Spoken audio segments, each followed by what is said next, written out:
Last week, we heard the eminent panelists share their views on the food processing industry in India. And this week, we bring to you a riveting discussion on the progress of the Make in India mission and whether it has made a mark on the ground. To open this conversation, I'd like to start with you, Shiv Vishwanathan. Please give me your observations in terms of how you feel the Make in India campaign 2 years on has actually taken shape. But, have we seen any real momentum on ground? Frankly, I'm a bit surprised at the enthusiasm. I can't think of anything more mediocre. I mean, let's look at it. If it is an act of storytelling, if it's a narrative, if it is a slogan, it has to have some kind of resonance. First, Make in India almost sounds like an illiterate's first attempt to say cow has 4 legs. I think it needs something more, something deeper. And I think what we have to understand in a deep and fundamental way, which part of India are you remaking? The informal economy? Or are you just talking about the formal economy? If you're talking about the knowledge economy, what is the nature of remaking? Is it separate? I think you have one flat sentence to capture too many realities. You can pat yourself on the back and you can get a few figures to say, actually you're improving. But I really wonder, I think this is the failure of narrative. In fact, before I blame the economist, I'd blame the PRO. Make in India is a semiotic disaster. Let me get you in and ask you that, A, do you think it's as much as a disaster as Shiv makes it out to be? Or do you think there is some credit because we've seen the ball rolling more than we would have otherwise seen?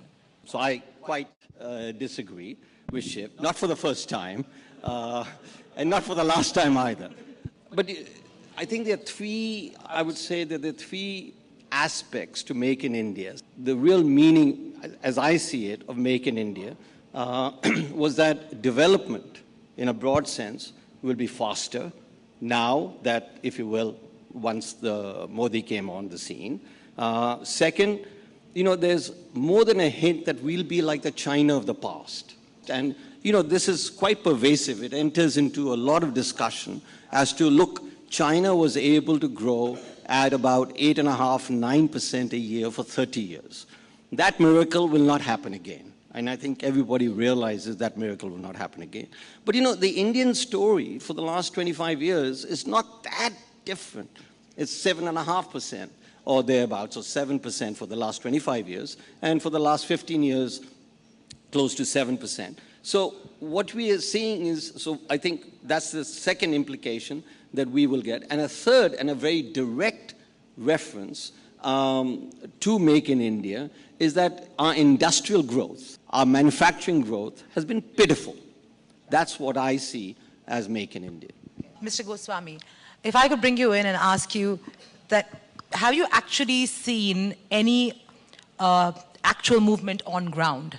Even if I were to accept this statement, Make in India, bereft of any semiotic content, I accept it as it is. Let's understand a very simple thing. To make goods in India, you need infrastructure.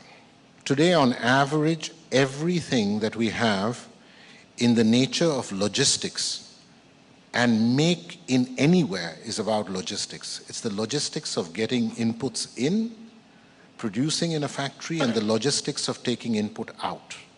Our logistics is one of the worst in the world.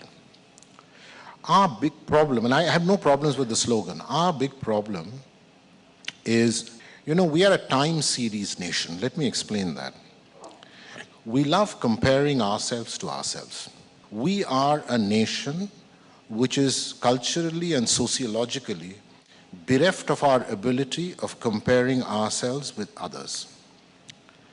And I would recommend you go to the latest version of the World Development Report, which is published by the World Bank. And take a very simple situation. Take all the variables that involve China and take exactly the same set of variables that involve India. Take anything and see where we are and how much further back we are, and then consider Make in India to be important, but be serious about what needs to be done for us to make in India, and in 15 years' time, to reduce the gap in all the things that matter between China and us, not by half, because it can't be done, reduce it by 1/3. And if we focus on that, then we will actually make in India rather than talk about making in India. So I'll stop here. Santosh, if I can get you in. So give me your verdict on do you think it's working or not, if enough progress is made. And after that, if you could tell me, do you think it was too soon to have this campaign in the first place? So the problem is not with the fact that is it a slogan? Actually, the important thing is if it were a successful slogan. Is it a powerful slogan? Is it a resonant slogan? Is it something that actually compels action? That to me is a way of looking at whether it is a slogan or not. But I would echo, what to a certain extent what Omkar just said, which is that it is, if we recognize the fact that we are where we really are, and that this is the beginning of a long journey, and that we are a far cry currently from these instant dreams of world domination that we seem to lapse into, at the drop of a hat. At the drop of a hat, Make in India becomes sort of, gets conflated into some fantasy about being great. Yeah, so which if we do not acknowledge that this is a necessary, it is important to have a vision, it is important to articulate, it is awkwardly articulated, as Shiv pointed out, but forget that. That it is a slogan is important, it needs to be a powerful slogan, but it is a long way to go, and therefore the acknowledgement that there is a long way to go, I think must accompany the fact that it is, that it is a slogan, and we need slogans at a time like this. So, I mean, I don't think the problem is, let it become a slogan in a meaningful sense, I think is the first task, rather than worrying whether it is more than a slogan. A slogan, as Santosh was saying, I'll just move on from there, is that I'm a marketing man. You don't take a slogan literally and say, what does it mean? Where are we going? It's what Santosh was saying. It's something that you want every Indian to begin to experience, everything to strive for. So if you want people to make in India, you have to build infrastructure. You have to build everything. We are a democracy. Every 5 years there's going to be an election. Now maybe Mr. Modi wants to be here for 10 years or 15 years, but he's not sure. So he's starting a process that, look, we have to learn to respect. It was never done before. Everywhere that I go abroad, the perception of India has changed dramatically. We were way down in the bottom. So comparing ourselves to China is also going to be difficult. There you have a dictator. He says, I'm building this road, move the temple, move the mosque, move the house, I'm building it. So they move with a certain speed. We have to learn the reality of what we are in. And this Make in India, I said we have not communicated in 2 years. No prime minister in the world or president has been questioned every single day in the first 2 years of coming in. What have you done? Why haven't you done it? Everybody else has been given space, including Obama when he said, yes, we can. It was in his 6th year that he started. Nobody said in the first year, you said, yes, we can, where are we? That was also a slogan. But the direction is clear. And I think the government has done a lot. It's not communicating everything that it's done. And it should communicate a lot more. So to start generalizing and saying everything must happen in the first 2 years is ridiculous. I mean, give the man time, give the government time. They're moving in a certain direction. It's no longer a slogan. And I'm just going to ask every panelist to give me a concluding remark. Essentially, I want a concluding remark assessing the work in progress by this government since it flagged it off 2 years ago. I'll start with you. I think it's not merely a slogan. It's a vision for the whole country. And I think in 2 years' time, we are moving in the right direction. We've got to, there are miles to go, as we said before I sleep. I think truly starting from 2014-15, and whether it's a political change, economic change, whatever it is, I think this is genuinely India's decade. We are 2 years into that decade. It's a fantastic start in my view, and I think, and I fully expect it to continue in all the various dimensions of human welfare in India. I'm completely in favor of the slogan, Make in India. I think it's a powerful slogan. Will it work? I think all of us hope so. But to me, the most important thing going forward is not only additional investments across all sectors, but that those 12 to 13 million people coming into the workplace every year, they should over time get employment and gainful employment, because the polity of India cannot deal with a large cross-section of young people without jobs. And it's extremely important that the narrative of Make in India should also have a narrative of employing in India. It's important to articulate a certain kind of, even if they are very difficult to achieve dreams, it's important to put that in words, and therefore slogans are important. But realism is critical, particularly in the Indian context. There is a danger of actually narrowing a focus and making priorities very, very, very narrow and celebrating too quickly and not pushing hard enough. And I think therefore realism, dream, but following it up with hard-headed realism, I think is the need of the day. Closing words, Shiv. Let's take three ways of looking at reality: a lens, a mirror, a kaleidoscope. If you look at it, we have got the lens focused. I think the focus is still not there. So you don't actually see the full image. And I think what all of us are saying is you need more data, you need more perspective to analyze. But I think there's a second thing. When you look at it as a mirror, this middle class patting of itself is a bit distressing. Beyond the middle class, nothing is more distressing than the NRI patting himself.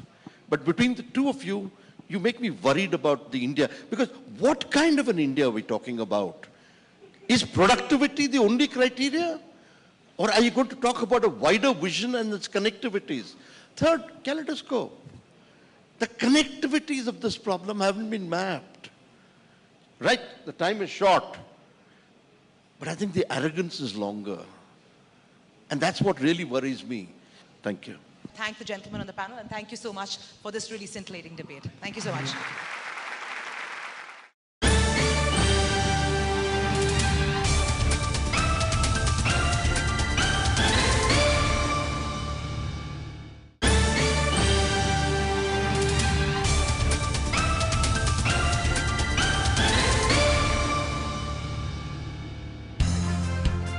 Welcome back. To talk about the importance of the textile industry in the Make in India mission, Naushad Forbes, president of CII, sat down for a fireside chat with the Union Minister of Textiles, Smriti Irani. If we start by asking you, you've taken over this ministry at a really exciting time. What are your plans? I think the beauty of our industry is that you cannot appreciate it in silos. The very fact that you speak about people from across the world celebrating the colors of India through its textiles is something which is a part of our legacy. It's something that we can leverage in terms of the world market. The fact that we are a country which is poised to take off in the textile sector on many aspects. I think that India right now has the potential, given that compared to China, our labor costs are low. Given that we are the largest producer of jute in the world, we are the second largest producer of cotton in the world, hence we are the fulcrum of raw material. And if you look at our production right now, we produce around $11 billion worth of yarn. But the challenge is that most of our raw material goes overseas and comes back to India and then is converted into apparel. So the new textile apparel sector package that was announced is basically intended to ensure that the entire value chain is given a lot of prominence within the Indian sector. Because we want people to come with big investments into India, knowing that our costs of labor, knowing that our costs in terms of not only raw material, but also now if you look at the government's program under ATUFs, where our capital subsidy for especially the apparel sector has gone up from 15% to 25%, which means we've seen a jump of 30 to 50 crore in terms of our support given to those individuals or institutions that want to expand their base in the apparel sector. So that makes it, yes, a very exciting time to be in this sector. But also one recognizes that when we look at our neighbors like Bangladesh, and if you ask anybody in the manufacturing industry with regards to apparel, what is the one challenge you face? They will tell you that in Bangladesh, if you place an order, we will be out with the order in 15 days. But in India, the logistical challenge impedes that speed, and hence we will take at least 30 days to come out of the product out of India. So those are the challenges where I'm working with other ministries to ensure that we make it easier for our businesses to expand and grow in the country.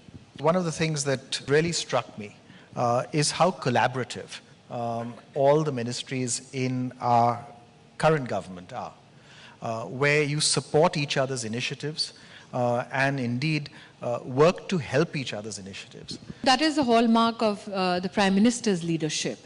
The fact that he wants every person involved in government to work together, not only ministries. So there are officers, there are associations, organizations that we all take along. When we take a major policy decision, we see what is best for the country. And I think that given previous experiences, it has never augured well for the nation where ministries are fighting each other. So yes, it does help the government per se holistically when ministers are just a phone call away to help solve problems in their sectors. Sure. So, one of the most interesting proposals that I've heard about recently is Dr. Arvind Pangraya's proposal for coastal economic zones. And one of his, I know, areas of interest, in fact, the justification is to develop one coastal economic zone on each coast, and then to locate major, large-sized, labor-intensive manufacturing in those zones with, I believe, a very strong focus on the textile and garment industry. And I wonder if you could say more about that. We were the first ones past the post to actually jump on the ship that Dr. Panigrahi wanted to set sail. And why? Because we recognize the logistical challenges that the textile sector, especially from a manufacturing perspective, face. There's also a recognition that our industry impacts not only manufacturing bases, but also has a very, very close relationship with the agricultural sector. So whatever growth you see in the textile sector per se has a quantitative and qualitative impact on our farmers, be it in the cotton sector or in the jute sector. And recognizing that, when Dr. Panigrahi discussed this issue with me, I said, count me in immediately. And I think that what will be exciting for firms who want to invest in India so that they can collaborate with us and support the Make in India movement of the Honorable Prime Minister, we are trying to pool in our strengths as a government across various ministries to see how we can give a fill up to the economy and ensure job generation. And because these coastal zones could actually completely at one go address the issue of logistics, because automatically you have large plants located in an area where you can then easily access raw materials from overseas or from domestic sources, and also access overseas markets. It is at the drawing board of Dr. Panigrahi right now, but what I had also leveraged was the fact that it can also become a hub for us to upskill our labor, upskill especially our youngsters, because I see a lot of involvement even of technology in our sector from a design perspective, where a lot of youngsters who are traditionally belonging to families which are a part of either a craft legacy or a handloom legacy wanting to come into the manufacturing sector. And the skilling aspect excites them a lot, the technology aspect excites them a lot. So we are trying to get in even our partners from the Digital India movement to ensure that it is a cohesive and a collaborative attempt. So what would you like to see us do in CI to enhance skill capabilities in the textile industry? I am of the opinion that the traditional skills need to be introduced and need to be engaged with modern technology. I'll give a very small example. I met this youngster around 40 years old from Kolkata, around with this mother who started a textile firm 25 years ago, go into an international competition and win the best design for a textile that he has created after PU coating pearls and by weaving the fabric together then, so that the whole fabric has movement. And people like Louis Vuitton and Louboutin, they're all clients and customers. So I met this mother and son pair today, and I said, where can you potentially see an expansion? They said, we can actually talk to the weavers in Benares. And I think that is what makes me extremely proud as textile minister, when I meet people like that, who have on their own violation. He's not gone with government funding, not done that innovation because of what government told him to do. This was an initiative of an individual, which has done India so much, so proud.